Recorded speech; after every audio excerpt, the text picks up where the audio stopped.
मनुष्य के सारे संबंधों का आधार है। किंतु ये न्याय क्या है? न्याय का अर्थ क्या है?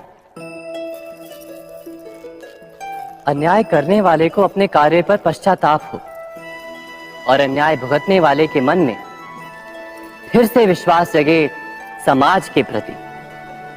इतना ही अर्थ है ना न्याय का। किंतु जिसके हृदय में धर्म नहीं होता वो न्याय को छोड़कर बैर और प्रतिशोध को अपनाता है। हिंसा के बदले प्रतिहिंसा की भावना लेकर चलता है। स्वयं भोगी हुई पीड़ा से कहीं अधिक पीड़ा देने का प्रयत्न करता है और इस मार्ग पर चलते अन्याय को भुगतने वाला स्वयं अन्याय करने लगता है। शीघ्र ही वो अपराधी बन जाता है। अर्थात न्याय और प्रतिशोध के बीच बहुत कम अंतर होता है और इसी अंतर का नाम है धर्म। क्या ये सत्य नहीं? स्वयं विचार कीजिए। विचार करना हम भूल ही जाते हैं। कौन से प्रश्न? प्रथम प्रश्न, क्या समय के साथ प्रत्येक मार्ग बदल नहीं जाते? क्या समय सदा ही नई चुनौतियों को लेकर नहीं आता? तो फिर बीते हुए समय के अनुभव नई पीढ़ी को किस प्रकार लाभ दे सकते हैं? दूसरा प्रश्न, क्या प्रत्येक संतान अपने माता पिता की छवि होता है? हाँ, संतानों को संस्कार तो अवश्य माता पिता देते हैं, किंतु भीतर की क्षमता तो ईश्वर देते हैं। तो जिस मार्ग पर पिता को सफलता मिली है, विश्वास है कि उसी मार्ग पर उसकी संतानों को भी सफलता और सुख प्राप्त होगा। तीसरा प्रश्न, क्या जीवन के संघर्ष और चुनौतियां लाभकारी नहीं होती? क्या प्रत्येक नया प्रश्न एक नए उत्तर का द्वार नहीं खोलता? तो फिर संतानों को नए नए प्रश्नों, संघर्षों और चुनौतियों से दूर रखना, ये उनके लिए लाभ करना कहलाएगा या हानि पहुंचाना? अर्थात जिस प्रकार संतान के भविष्य का निर्माण करने के बदले उसके चरित्र का निर्माण करना श्रेष्ठ है, वैसे स्वयं विचार कीजिए। सबके जीवन में ऐसा प्रसंग अवश्य आता है कि सत्य कहने का निश्चय होता है हृदय में, किंतु मुख से सत्य निकल नहीं पाता। कोई भय मन को घेर लेता है। किसी घटना अथवा प्रसंग के बारे में बात करना या फिर स्वयं से कोई भूल हो जाए उसके बारे में कुछ बोलना, क्या ये सत्य है? नहीं, ये तो केवल तथ्य है। अर्थात जैसा हुआ था वैसा केवल बोल देना सामान्य सी बात है। किंतु कभी कभी उस तथ्य को बोलते हुए भी भय लगता है।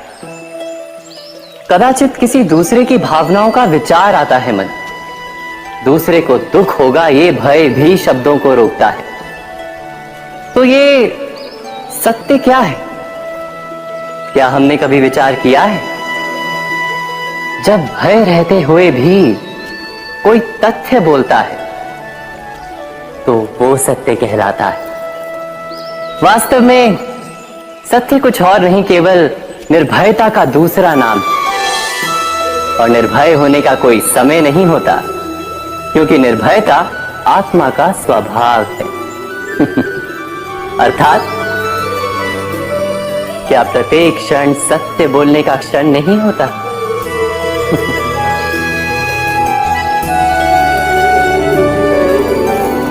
स्वयं विचार कीजिए।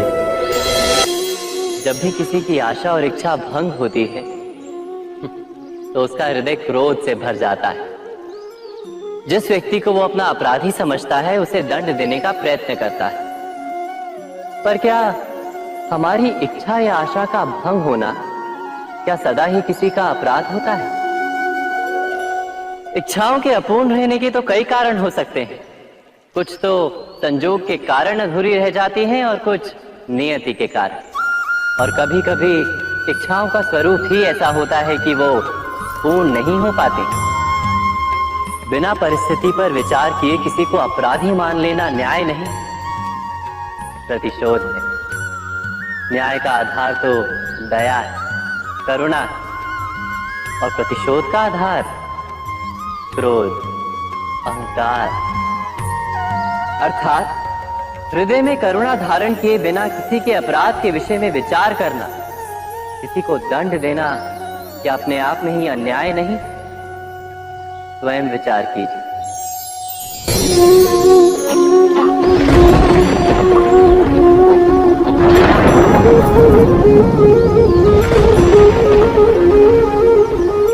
सपनों और पूर्वाभासों के आधार पर हम भविष्य के सुख दुख की कल्पना करते हैं।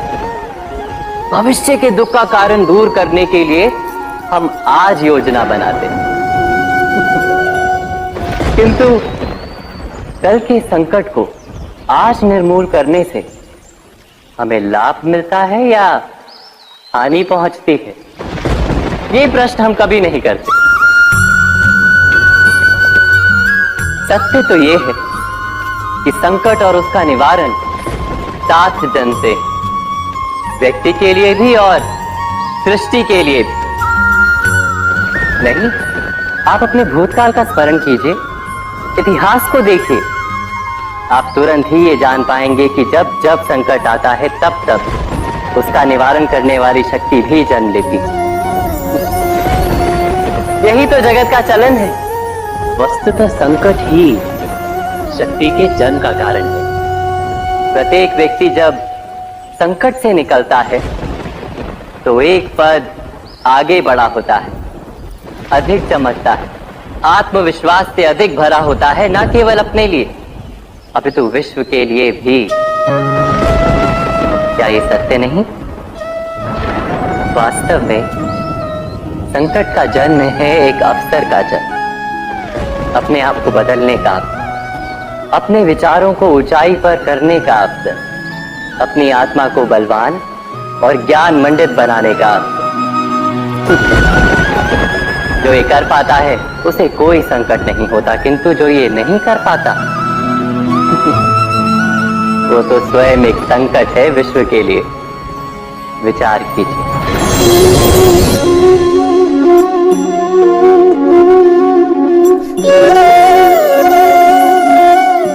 परंपरा में धर्म बसता है और परंपराएं ही धर्म को संभालने का कार्य करती हैं, ये सत्य है। पर क्या केवल परंपरा ही धर्म है? विचार कीजिए। सत्य तो यह है कि जिस प्रकार पाषाण में शिल्प होता है, उसी प्रकार परंपरा में धर्म होता है।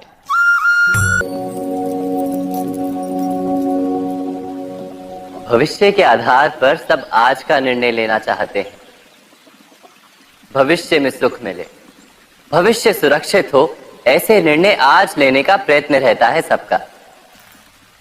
आप अपने जीवन को देखिए, क्या आपके अधिकतर निर्णय के पीछे भविष्य का विचार नहीं होता? और हो भी क्यों ना, अपने जीवन को सरल और सुखमय बनाने का प्रयत्न करने का अधिकार सबका है। पर भविष्य तो कोई नहीं जानता, केवल कल्पना ही की जा सकती है। तो जीवन के सारे महत्वपूर्ण निर्णय कल्पनाओं के आधार पर ही करते हैं हम।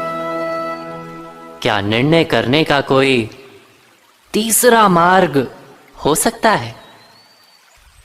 विचार कीजिए।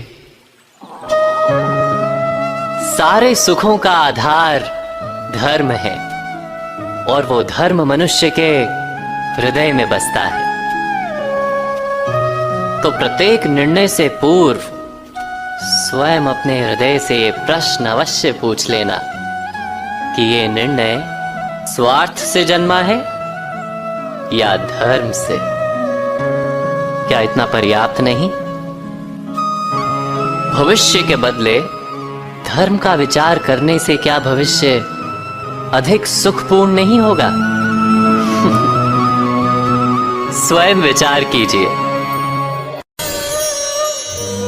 व्यक्ति को जब उसके अपराध का दंड मिलता है तब कभी कभी उस न्याय को देखकर मन कचोटता है, प्रश्न उठता है हृदय में कि जब वो अपराध हुआ था तब व्यक्ति भिन्न था।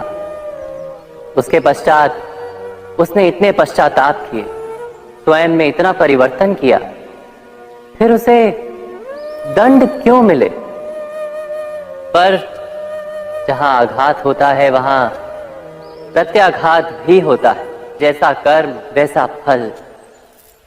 यदि किसी को प्रेम दोगे तो सुख प्राप्त होगा, यदि किसी की हत्या करोगे तो मृत्यु दंड मिलेगा।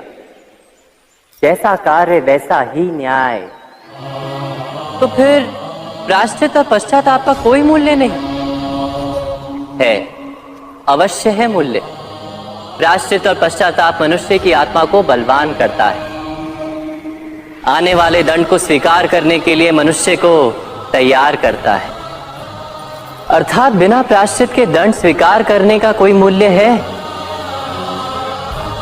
स्वयं विचार की। ये सत्य नहीं, पर फिर भी जब उनकी संतानों में कोई दोष दिखाई देता है तो माता पिता आश्चर्य और दुख से भर जाते हैं। माता पिता का हृदय ये प्रश्न करता है कि उनकी संतानों में ये कुसंस्कार आए कहां से। सत्य तो यही है कि माता पिता अपनी संतानों को अनजाने में ही कुसंस्कार के बीज दे देते हैं, जो उनके संतानों की हृदय भूमि पर कुसंस्कार का वृक्ष बनकर उठता है। अर्थात अपनी संतानों को सुसंस्कारी और धर्ममय बनाने की आशा रखने वाले प्रत्येक माता पिता को प्रथम अपने हृदय की इच्छाओं पर अंकुश रखना क्या अनिवार्य नहीं?